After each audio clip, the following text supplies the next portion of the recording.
अस्सलाम वालेकुम dear students.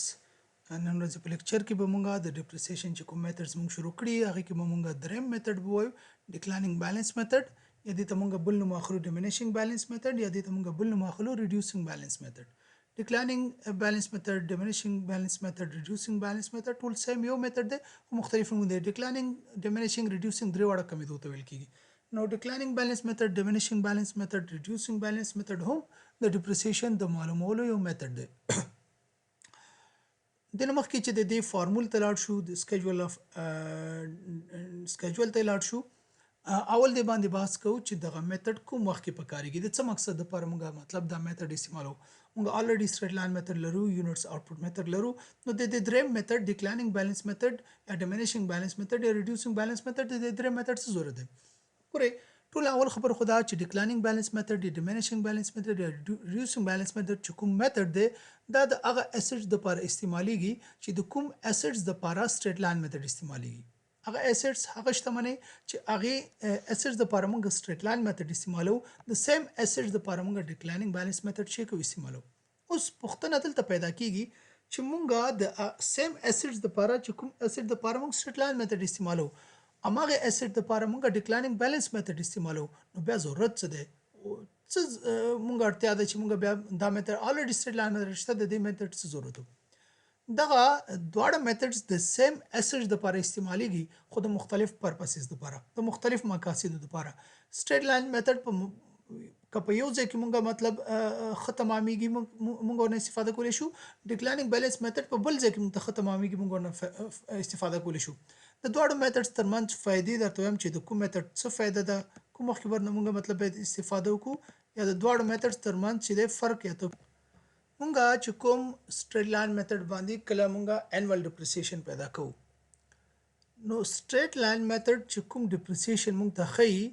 ډیکلاینینګ بیلانس میثډ د هغې څو چنده زیات ډیپریسیشن ښیي. د فرست ایئر چې کله مونږه ډیپریسیشن په سټریټ لاین میثډ معلومو، د هغې په نسبت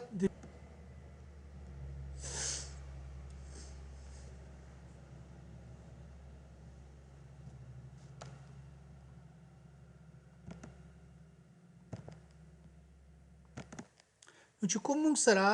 ډیکلاینینګ بیلانس میثډ ډیپریسیشن ښیي، هغه د سټریټ لاین میثډ په نسبت باندې زیات ډیپریسیشن ښیي. اوس پوښتنه پیدا کیږي چې کله زیات ډیپریسیشن ښودل کیږي یا کم ډیپریسیشن ښودل کیږي، د دې نه موږ څه استفاده کولی شو، څنګه موږ کولی شو دا یوټیلایز کړو. د دې د استفادې ځای چې کوم دی هغه دا دی چې کله موږ فرض مثال د یو شتمنۍ موږ یو شتمنۍ واخیسته او د هغې شتمنۍ پرایس چې کوم دی هغه څومره دی؟ 1 لک افغانیس دی. اوس فرض کوو که د دې شتمنۍ موږ ډیپریسیشن په سټریټ لاین میثډ معلوم کړو، فرض کوو چې 10,000 افغانۍ په ډیپریسیشن راځي. خو که د همدغې شتمنۍ موږ ډیپریسیشن په ډیکلاینینګ بیلانس میثډ معلوم کړو، نو کیدای شي چې 10,000 15,000 40,000 په ډیپریسیشن وښیي. نو د ډیکلاینینګ بیلانس میثډ چې کوم موږ ته ډیپریسیشن ښیي هغه به د سټریټ لاین میثډ په نسبت څو چنده چې ښیي زیات به ښیي. اوس د دې فایده دا ده چې کله زمونږ ډیپریسیشن زیات وښودل شو، فرض مثال 1 لک روپۍ موږ شتمنۍ اخیستې ده او 10,000 د هغې د فرست ایئر چې وښودو ډیپریسیشن. اوس دغه ډیپریسیشن موږ سره اپریټیو ایکسپنس دی. کله چې مونږه انکم سټیټمنټ جوړو، کله چې مونږه پروفیټ ان لاس معلومو،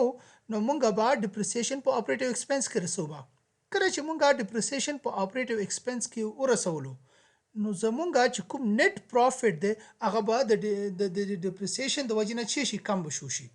زمونږه چې کوم ډیپریسیشن دی، فرض مثال چې زمونږه چې کوم نیټ پروفیټ دی که چېرته ډیپریسیشن زمونږه 10,000 شي، نو فرض کوو چې زمونږه نیټ پروفیټ څومره راځي؟ 80,000 راځي. خو که زمونږه ډیپریسیشن چې دی 10,000 شي، نو زمونږه نیټ پروفیټ به څومره راځي؟ 50,000 راځي. نو اوس که په فرض کوو په سټریټ لاین میثډ مونږه معلوم کړی دی، نو زمونږه ډیپریسیشن چې کوم دی 10,000 راغلی دی، نیټ پروفیټ 80,000 دی. خو که همدغه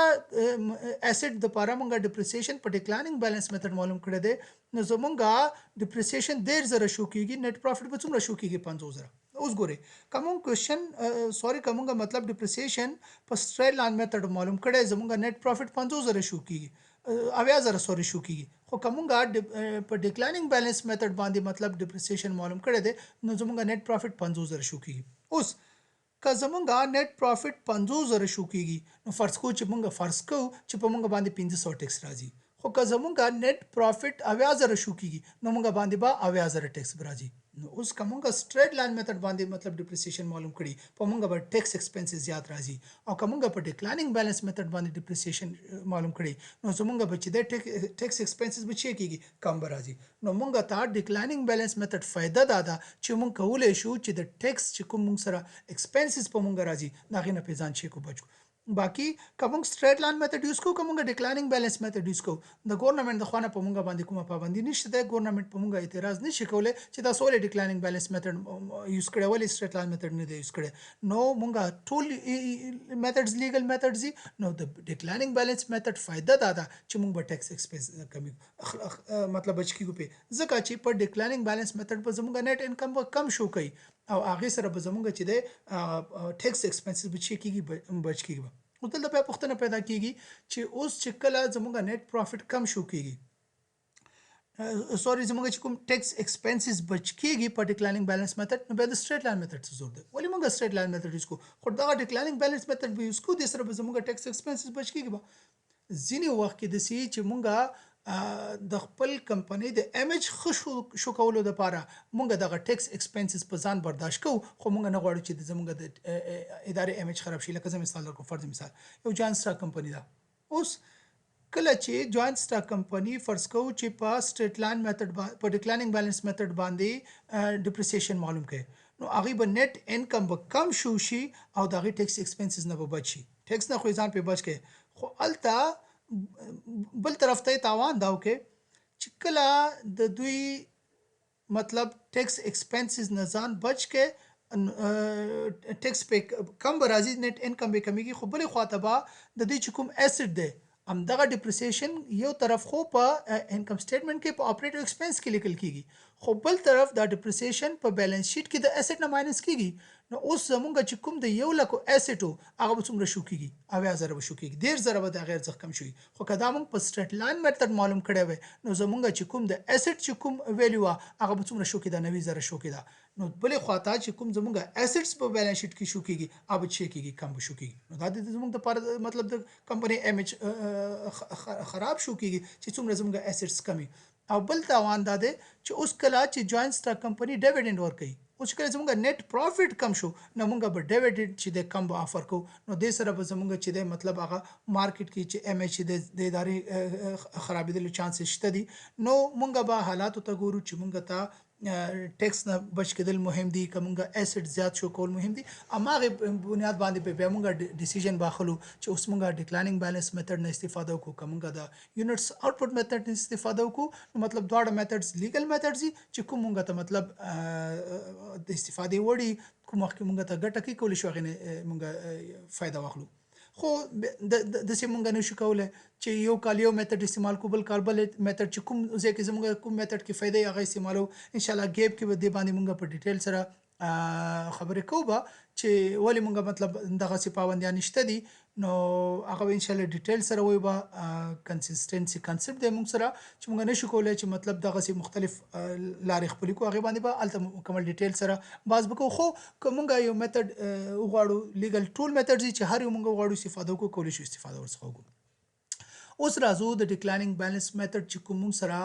فارمول دی هغه فارمول مونږ سټډي کوو چې د دې څه فارمول دی. ډیکلایننګ بیلانس میتھډ مونږ سره فارمول دی ډیکلایننګ بیلانس میتھډ از ایکوال ټو 1 ماینس اس بای سی پاور ریز ټو 1 بای ایکسل کې ما پاور پیدا نه کړی ځکه داسې لاندې لیکل شوی اصل بره لیکل کیږي زه تاسو شو کوم لاس باندې لیکم چې تاسو کلیر شي. اصل کې دا داسې دی 1 ماینس قوس شروع S divided by C قوس بند پاور ریز ټو دا 1 by n بدلته بره لیکل کیږي 1 by n 1 minus s by c power raised to 1 by n دا موږ سره د ډیکلایننګ بیلانس میتھډ لپاره چې دی فارمول دی 1 minus s by c power raised to 1 by n. یو موږ سره ثابته ده د اس نه دلته مطلب دی سکریپ ویلو ډیوایډډ بای سی سی نه مطلب دی کاست. سکریپ ویلو چې کباړ کې به شتمني په څه نرخ سره خرڅېږي به سی نه مطلب د کاست نه مطلب دا دی چې شتمني موږ په کوم پرایس باندې اخیستې ده پاور ریز ټو مطلب کل په توان 1 یو ته ویل کیږي او بای ان نه مطلب د نمبر اف ایئرز نمبر اف ایئر نه مطلب د استیمیټډ لایف چې د شتمني څومره تخمینی عمر دی لکه کوم چې موږ سره سټریټ لاین میتھډ د لپاره کوم شیان پکارو سکریپ ویلیو کاست او استیمیټډ لایف په ډیکلایننګ بیلانس میتھډ کې موږ تم دا درې شیان پکاريږي کاست پکاريږي سکریپ ویلیو پکاريږي استیمیټډ لایف پکاريږي به نو کوم کوېشن کې چې موږ سره دغه درې واړه موجود دي نو موږ کولی شو چې هغه کوېشن په ډیکلایننګ بیلانس میتھډ هم وکړو او کولی شو چې په سټریټ لاین میتھډ هم وکړو ګورو به چې په بوک کې موږ نه مطلب په کوم میتھډ باندې غوښتي دی په هماغه میتھډ باندې به موږ دا چیک کوو حل کوو نو موږ سره د ډیکلایننګ بیلانس میتھډ چې کوم فارمول دی هغه د 1 ماینس اس بای سی پاور ریز ټو 1 باین او که پښتو کې یو منفي اس تقسیم پر سی کل په توان د یو پر ان دا موږ سره فارمول دی د امدې فارمول په بنیاد باندې به موږ ریټ اف ډیپریسیشن او سکیجول اف ډیپریسیشن چې کو جوړو به کوېشن موږ ترا کړی دی راځو پریکټیکل عملی کوېشن کو ا بزنس پرچیز ا ماشینری فار افغانی 1,60,000 یو کاروبار چې دی هغه یو ماشینری په 1,60,000 په اخسي نو 1,60,000 موږ سره کاست شو د استیمیټډ لایف از 4 ایئرز د دې چې کوم تخمینی عمر دی هغه څومره دی 4 کال دی ان ریزیجوال ویلیو افغانی 4096 او د کبار نرخ چې کوم دی هغه څومره دی 4,090 You are required to calculate depreciation rate according to following methods. د لاندې طریقو methods په بنیاد باندې تاسو depreciation rate معلوم کړئ in prepare schedule of machinery for its lifetime او تاسو depreciation schedule د ماشینری جوړ کړئ د دې ټول عمر لپاره straight line method باندې دا کوېشن غوښته تاسو هومورک دا شو چې دا کوېشن به تاسو په سټریټ لاین میتھډ وکړئ همدغه کوېشن څه به درته په ډیکلایننګ بیلانس میتھډ کوم تاسو به په سټریټ لاین میتھډ وکړئ همدغه سیم کوېشن موږ په دواړو میتھډز کولی شو هلته به تاسو ته فرق معلومیږي چې سټریټ لاین میتھډ څومره ډیپریسیشن ښیي او ډیکلایننګ بیلانس میتھډ فرست ایئر څومره ډیپریسیشن ښیي نو سټریټ لاین میتھډ به کم ډیپریسیشن ښیي او ډیکلایننګ بیلانس میتھډ به زیات ډیپریسیشن ښیي په ډیکلایننګ بیلانس میتھډ غوښته अब موږ اوس کوو ډبل ډیکلایننګ بیلانس میتھډ او سم اف ایئرز ډیجیټ میتھډ موږ لا نه دی ویلي دا به ان شاء الله هم دا کوېشن په دې میتھډ زم تاسو ته کوم به چې تاسو ټول فرق واضح شي نو اوس راځو دا کوېشن موږ کوو په ډیکلایننګ بیلانس میتھډ باندې راځو د ډیټا نه یو سکیچ اخلو موږ چې الریډي ما دلته جوړ کړی دی computation of depreciation rate معلومو cost موږ تر کړه افغانی 1,60,000 scrap value موږ تر کړه 4,096 depreciable value به موږ معلومو په estimated working capacity څلور کال دا units out sorry موږ به معلومو declining balance method باندې estimated working capacity چې کوم د هغه موږ سره څلور کاله ده او میتھډ چې کوم د هغه موږ سره د ډیکلایننګ بیلانس میتھډ په ډیکلایننګ بیلانس میتھډ به موږ دا کوېشن حلو د ډیکلایننګ بیلانس میتھډ موږ سره فارمول دی 1 ماینس اس بای سی پاور ریز ټو 1 بای ان په همدغه فارمول کې به موږ قیمتونه وضع کو او دینه به موږ ته چې د ریټ اف ډیپریسیشن شي لاس راشي نو ډیکلایننګ بیلانس میتھډ موږ په دې میتھډ سره معلومو ریټ اف ډیپریسیشن نو یو چې کوم دی دا فارمول کې الریډي موجود او ثابت دی دا موږ لیکلو منفي موږ سره فارمول کې موجوده و موږ په خپل حال ولیکله کو شروع موږ لیکلو اس ویل کېږي سکریپ ویلیو ته او سکریپ ویلیو دلته موږ ته راکړی دا 4096 4096 نو موږ سکریپ ویلیو قیمت دلته ولیکلو 4096 ډیوایډډ تقسیم پر اس سی دا مطلب کاست دی او کاست چې کوم دی موږ ته راکړی دی هغه د موږ سره 1,60,000 یو لک او 80,000 روپۍ نو 496 تقسیم پر یو لک او 80,000 پاور ریز ټو 1 بای ان یو په خپل حالت موږ ولیکلو بای ان مطلب نمبر اف ایئرز او نمبر اف ایئرز دلته موږ ته کوېشن کې راکړي دي چې نمبر اف ایئرز څومره دي 4 څلور دي اوس به همدغه کوم چې اکویشن دی دا موږ حلو ډیپریسیشن ریټ موږ سره مساوي کیږي 1 ماینس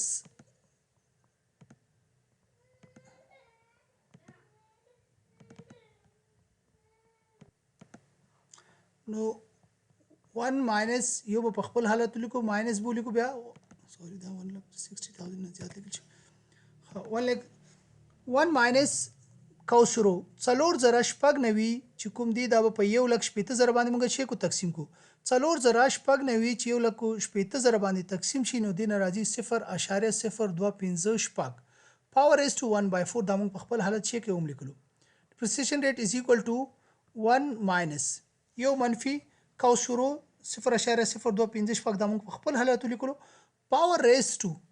کل په توان چې کوم دی د دې موږ سره علامه ده د پښتو اتو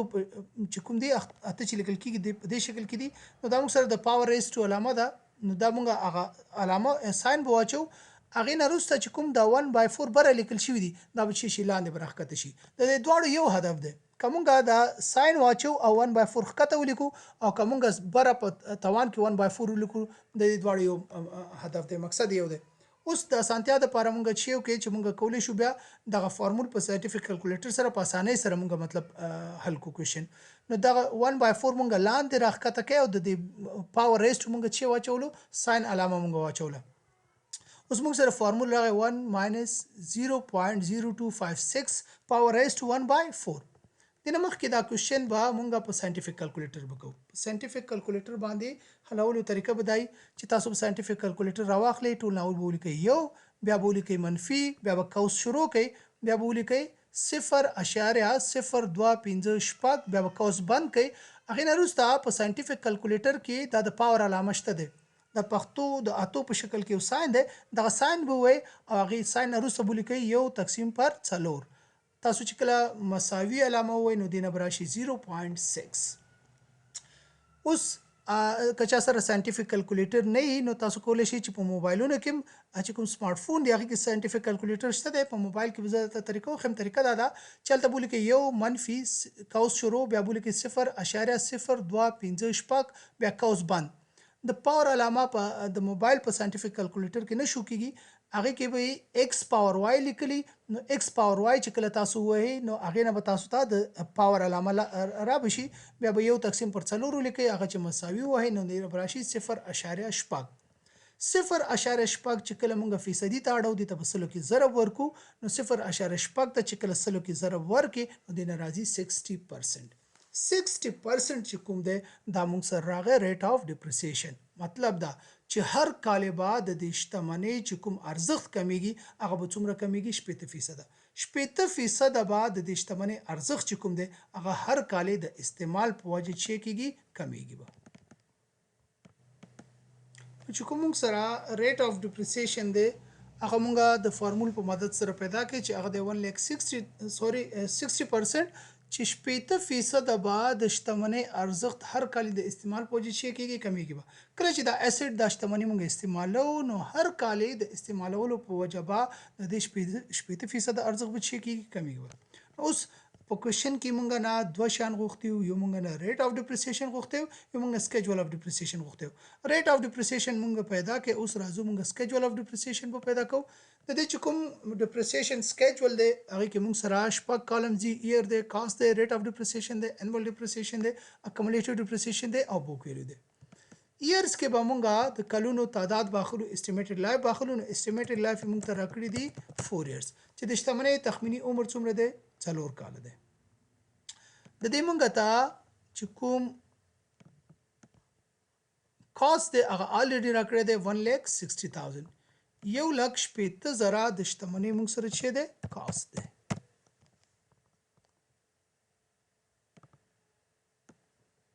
ریټ آف ډپریسیشن به مونږ ته په کوېشن کې نه راکړی. ریټ آف ډپریسیشن به مونږ پیدا کوو چې مونږ آلریډي د فارمول په مدد سره پیدا کړی دی چې ریټ آف ډپریسیشن څومره دی 60%. 60% به د شتمنۍ په ارزښت کې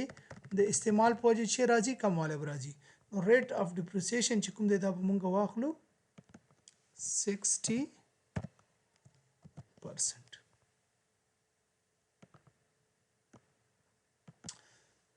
کوم ریټ آف ډپریسیشن دی هغه به هر کال په شتمنۍ باندې څومره ډپریسیشن به راځي 60% به راځي. اوس چې کله مونږ انول ډپریسیشن معلومو نو د انول ډپریسیشن به معلومولو طریقه دای چې کوم کاست دی دې له به مونږ ریټ آف ډپریسیشن چې کوو، مطلب د دې کاست به مونږ ریټ آف ډپریسیشن په مدد سره چې معلومو انول ډپریسیشن. مطلب دا چې کاست 1,60,000 دی او ریټ آف ډپریسیشن څومره دی 60% دی. مطلب دا چې د 1,60,000 به 60% ارزښت د استعمال په وجه چې کېږي کمیږي.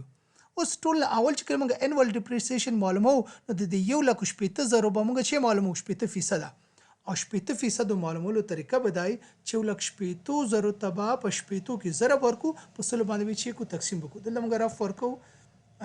فرست ایئر چې کوم دی کاست 1,60,000 دی او دې ته به مونږ په 80% کې چې ورکو ضرب نه 80 کې به ضرب کو په سلو به تقسیم کو د موږ ته 80% لاس راځي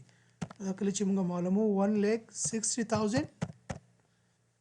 multiplied by 60 then 96 lakh barashi divided by 100 دا به موږ سره مساوي شي 96,000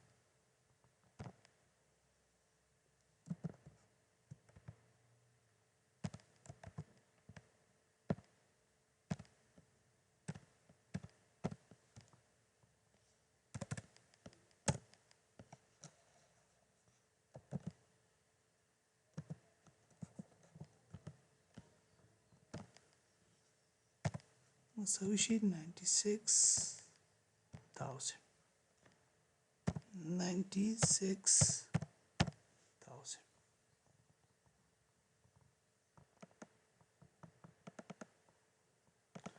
کوم چې موږ سره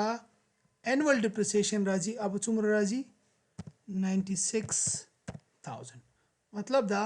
چې اول کال کې بعد چې کله د شتمنۍ موږ استعمال کو 80% د دې ارزښت د استعمال په وجه چې کیږي کمیږي نو په 1,80,000 موږ اخیستي دا د 1,80,000 چې 80% معلوم کو هغه نه راځي 90,000 روپۍ نو 90,000 روپۍ بعد د شتمنۍ ارزښت اول کال کې د استعمال په وجه شي کم شي نو د اول کال annual depreciation او accumulative depreciation چې دی هغه چې دي سیم دي نو د اول کال accumulative depreciation به څومره راځي 90,000 او چې کله اوس مونږه بوک ویلو معلومو د دې فارمول دا دی چې د کاست نه به مونږه accumulative depreciation شي کو ماینس کو نو کاست مونږ سره 1,60,000 دی ماینس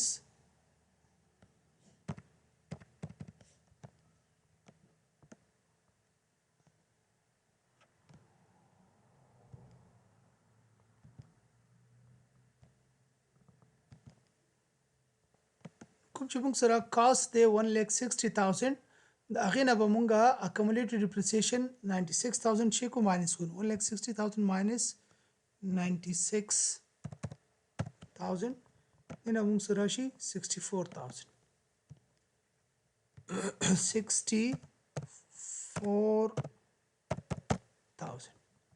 64,000 زمونږه د اول کال نه وروسته چې راغله بوکلو مطلب دا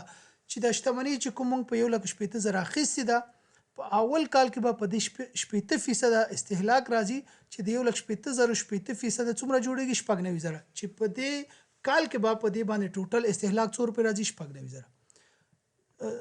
د یو کال ډیپریسیشن 90,000 شو نو مجموعي ډیپریسیشن هم د اول کال څومره 90,000 او یو کال نه وروسته به د ارزښت څومره پاتې شي 40,000 مطلب دا چې یو کال چې کله شتمنۍ موږ استعمال کو نو د دې ارزښت به څومره پاتې کیږي 40,000 اوس دویم کال چې کله موږ انوال ډیپریسیشن معلومو نو په دویم کال کې به په شتمنۍ باندې بیا څومره ډیپریسیشن راځي 80% ډیپریسیشن راځي خو دا 80% ډیپریسیشن به په 1,80,000 باندې نه راځي ځکه چې اوس د شتمنۍ ارزښت 1,80,000 نه دی پاتې اوس د شتمنۍ ارزښت څومره پاتې دی 40,000 پاتې دی نو دغه 40,000 کوم چې ارزښت د شتمنۍ پاتې دی په دې باندې به چې راځي 80% ډیپریسیشن نو موږ به د 40,000 چې معلوم کو 80% 40,000 ضرب 80 تقسیم پر 100 دا موږ سره مساوي شي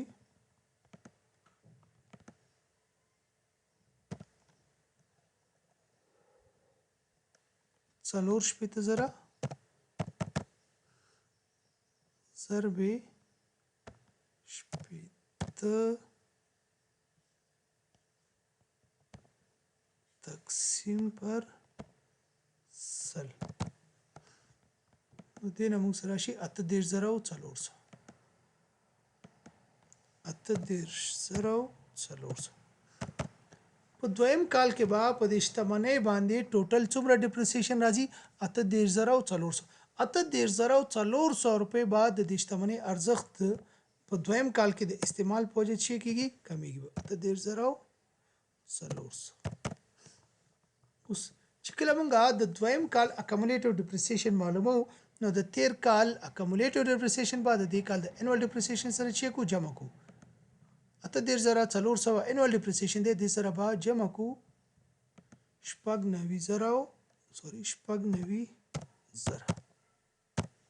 شپږ نوي زره چې کوم اکمولیټیو ډیپریسیشن دی دا موږ د انوال ډیپریسیشن 48,400 سره جمع کې د نه براشي 1,40,400 1,40,400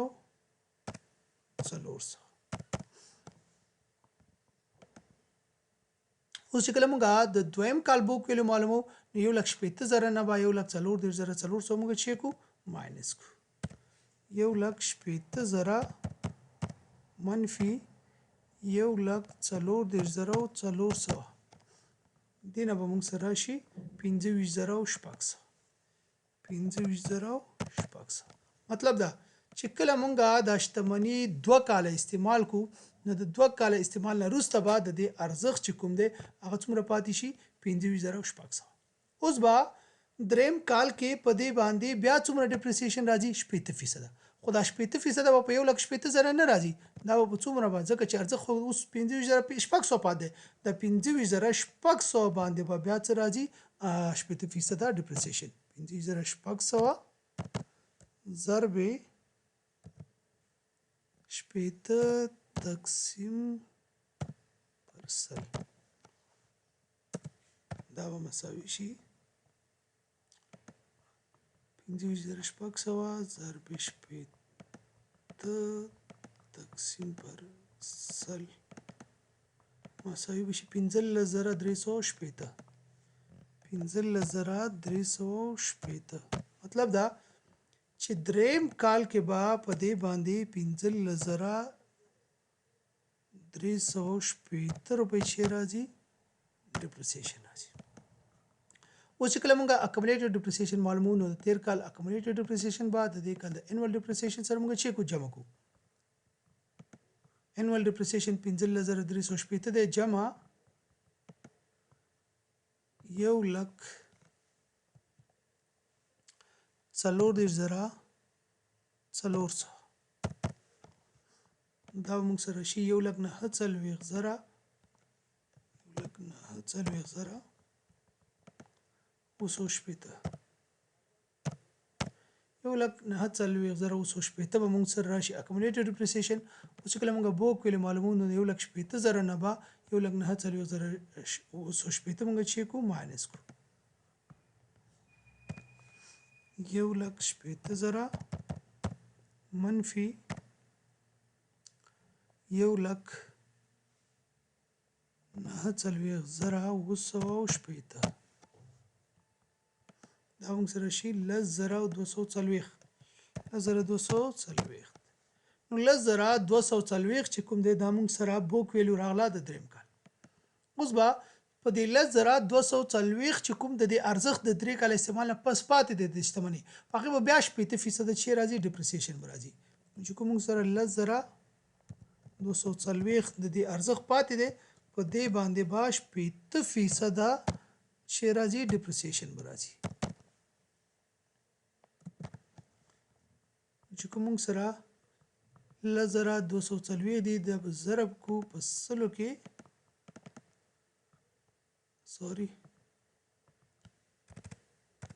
ضرب کو په شپېتو کې او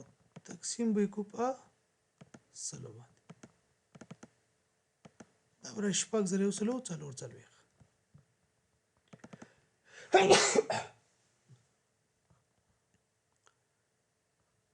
یو لکو شپږ زره وسلو څلور څلوېښت شپږ زره یو سلو څلور څلوېښت به موږ سره د دریم کال لپاره چې راشي څلورم کال لپاره راشي انوال ډیپریسیشن اوس د څلورم کال چې کله موږ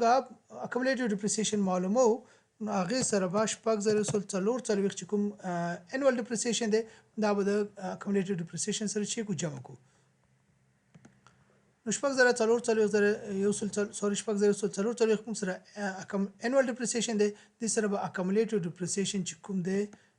1,09,40,000 200 مونږ چې کو جمع وکړو دا به مونږ سره راشي 1,55,904 1,55,904 مطلب دا چې د څلور کاله استعمال نه وروسته به د دې شتمنۍ باندې مجموعي استهلاک څومره راځي 1,55,904 او چې کله موږ بوک ویلو معلومو نو 1,50,000 نه به 1,55,904 موږ چې کو ماینس کو 1,60,000 minus 1,55,904 دې نه موږ سره راشي 4,096 اوس ګورئ چې کوم موږ سره د څلورم کال بوک ویلو راغله 4,096 دا به زمونږه د سکریپ ویلو سره چې مساوي سکریپ ویلو چې کوم هغه موږ سره 4,096 او زمونږه د لاست ایئر چې کوم بوک ویلو راغله هغه هم د 4,096 مطلب دا چې زمونږه کوېسچن چې کوم دغه شی دی صحیح دی دا موږ سره ډیکلاینینګ بیلانس میتھډ د سره زمونږه ډیکلاینینګ بیلانس میتھډ ختم شو ان شاء الله چې روان کلاس کې به موږ ډبل ډیکلاینینګ بیلانس میتھډ به چې کو سټډي کوو